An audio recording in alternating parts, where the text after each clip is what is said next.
What's up, freakazoids? Welcome back to the pod where science meets fitness.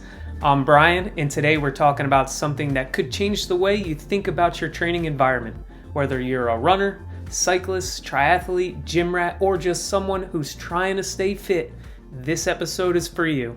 Today we're diving into an amazing peer-reviewed study from Poli et al., published on October 2nd, 2024, titled The Effect of Outdoor Cycling, Virtual and Enhanced Reality Indoor Cycling on Heart Rate, Motivation, Enjoyment, and Intention to Perform Green Exercise in Healthy Adults. Whew, that was a mouthful. The study looked at how outdoor exercise compares to training in virtual or enhanced reality settings. I'll pin the link to the journal in the comments section down below for you. It's all about motivation, enjoyment, and even your heart rate. So if you've ever wondered whether that treadmill run or indoor ride stacks up against getting outside, stick around. All right, before we dive into the study, let's get on the same page about what virtual reality and enhanced reality exercise actually means.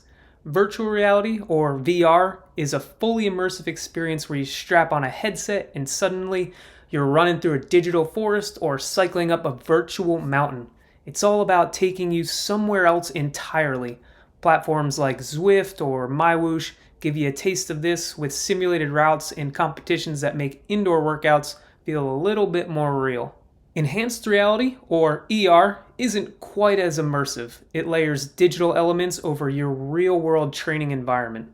For example, Peloton shows you scenic routes or instructor-led classes on a screen while you're on your treadmill or stationary bike. It keeps you grounded in reality, but makes it more engaging. Both of these tools are game changers for indoor training, but how do they stack up against the outdoors? That's what this study wanted to figure out. Here's the lowdown. Researchers in Italy brought in 31 university students, 20 men and 11 women, all healthy and in their early 20s. Each participant completed 3 10-minute sessions under different conditions: outdoor exercise, VR, and ER. For outdoor exercises, they hit an actual path and maintained a steady effort level. In the VR session, they used a headset to experience the same route digitally.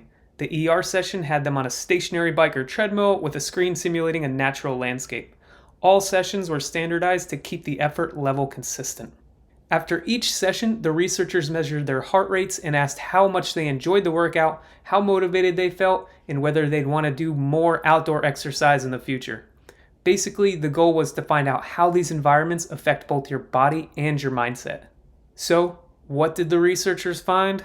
Outdoor exercise came out on top in a big way when it came to motivation and enjoyment.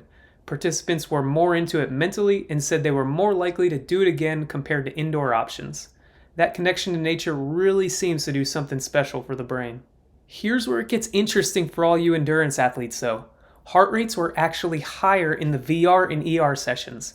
That might mean that those indoor setups push you a little harder physically, even if you don't realize it.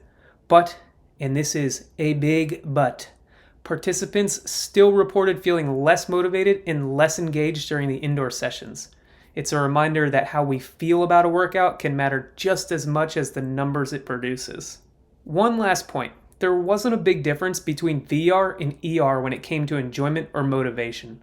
Both were effective for keeping people engaged indoors, but still couldn't quite match the physiological boost of being outside. So what does this mean for you? Whether you're a runner, a cyclist, a triathlete, or just a general fitness nerd trying to add more folds to your brain. First off, it reinforces the value of variety. Outdoor sessions, whether it's a long run, a ride, or even an open water swim, don't just train your body, they also do wonders for your mental game. That's huge for endurance athletes where mindset is really half the battle.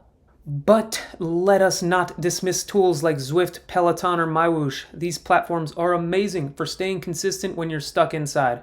They're perfect for interval work, recovery days, or when the weather is just not cooperating.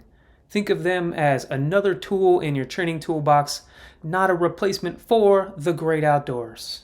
And now let's talk about why nature still takes the crown according to this study. Outdoor workouts engage all of your senses, the sights, sounds, even the unpredictability of weather or terrain. Whether you're hitting a trail, riding through a park, or running along a beach, there's something about being in the moment that you just can't replicate indoors. And don't underestimate the solo element. Group runs, rides, or swims, those connections make training more fun and keep you coming back for more. Even solo sessions outside can feel like an adventure, especially if you're exploring new routes.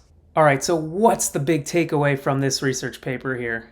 First, mix it up. If you can, get outside for at least 1 or 2 workouts a week. It's not just about fitness, it's about clearing your head and resetting mentally. Second, lean into the indoor tools when you need them. Zwift and MyWhoosh are great for structure, while Peloton classes bring the energy if you're more about catching the vibes, bro. And remember, the best training plan is the one that you'll stick with. Consistency is king. If a VR system gets you hyped for intervals, awesome.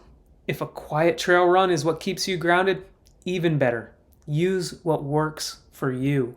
Before we wrap up here, here's your challenge for the week. Schedule 1 outdoor workout and 1 indoor session on an indoor bike or treadmill. Pay close attention to how you feel during and after each one. Physically, mentally, the whole package. Hit me up on Instagram or Spotify and let me know what you notice. And if you enjoyed this episode, follow the pod, leave a review, and share it with that one friend who just won't stop bragging on Strava about how fast their virtual Peloton was riding during the Tour de Zwift. Until next time, stay consistent, keep grinding, and get after it, whether it's on a trail, a road, or even in your living room.